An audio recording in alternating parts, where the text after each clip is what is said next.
Today I'm going to show you how to do my more like Copics coloring. I redid the tutorial for myself without using the aqua painter, so I'm going to show you how to do that now. I have stamped my image with StazOn on 140-pound watercolor paper. The higher the number, the way better the paper is. It's easier to blend.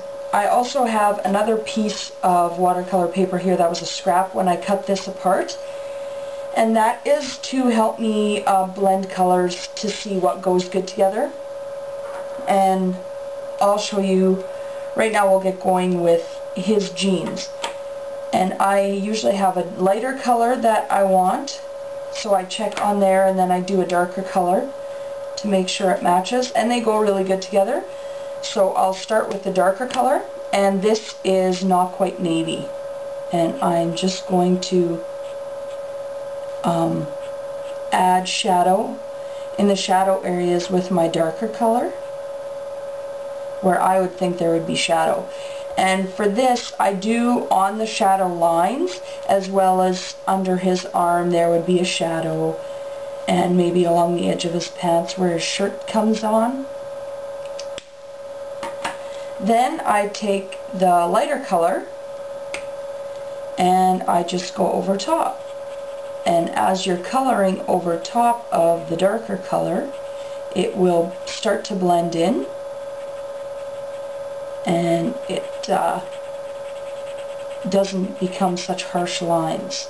And if it has dried where you've gone, just go circular and it will start to blend again. Now it doesn't matter if you've gone over it with a lighter color with your darker. I just take a scrap piece of paper and color off until the added color is no longer on there, and it doesn't take very long.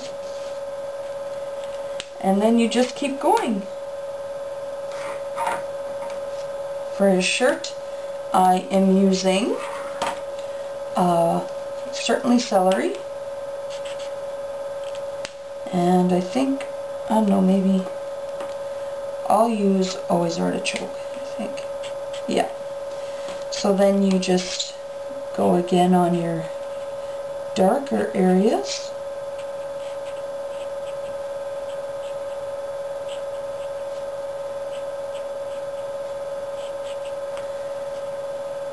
And then blend it in with the light.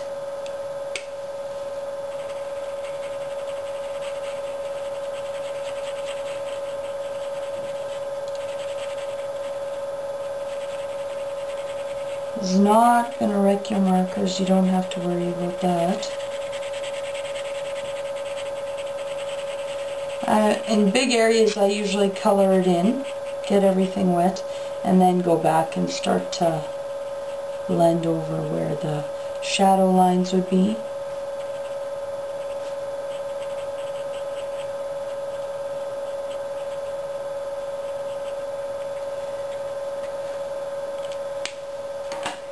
For his hair, we'll do some creamy caramel and close to cocoa.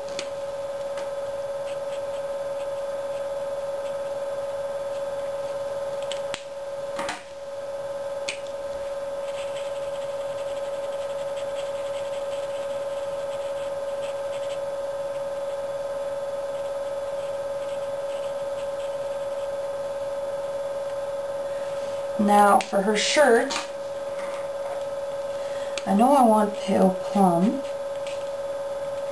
and this is where you can see what colors. Oh, that's elegant eggplant. I think that might be a little too dark for shadowing, so I'll try perfect plum. That'll be okay, a little bit better. I don't want it to be too dark, because pale plum is such a light color that you don't want to mix too much of the dark in there. Oh, I can tell I forgot his jean there behind his arm. I'll have to fix that.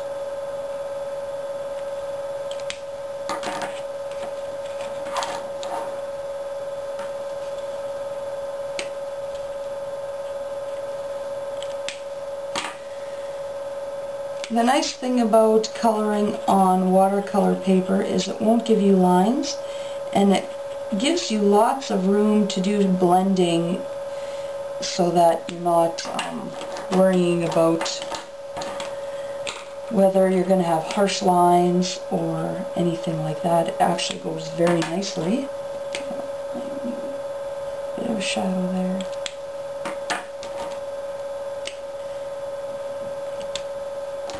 Maybe jeans here for her, I didn't see.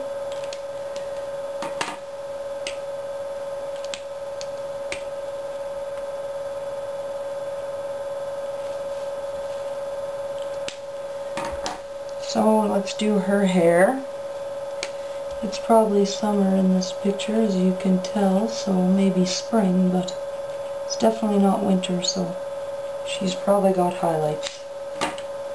And for that I'm using Summer Sun and So Saffron.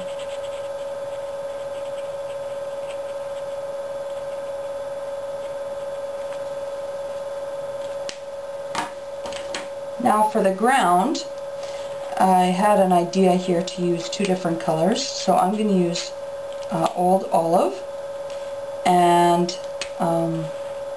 Sahara Sand. So it'll be more earthy. So I'm going to first color with my Old Olive in where I need the green to be.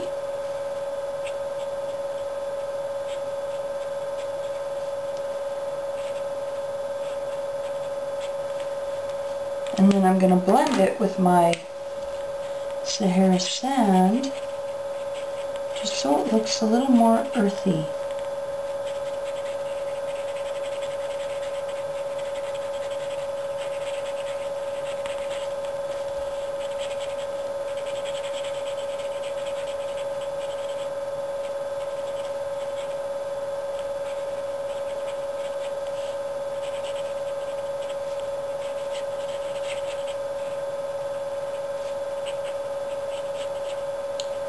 And there's your finished picture.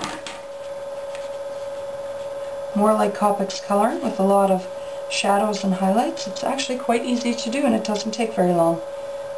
Have fun and happy stamping!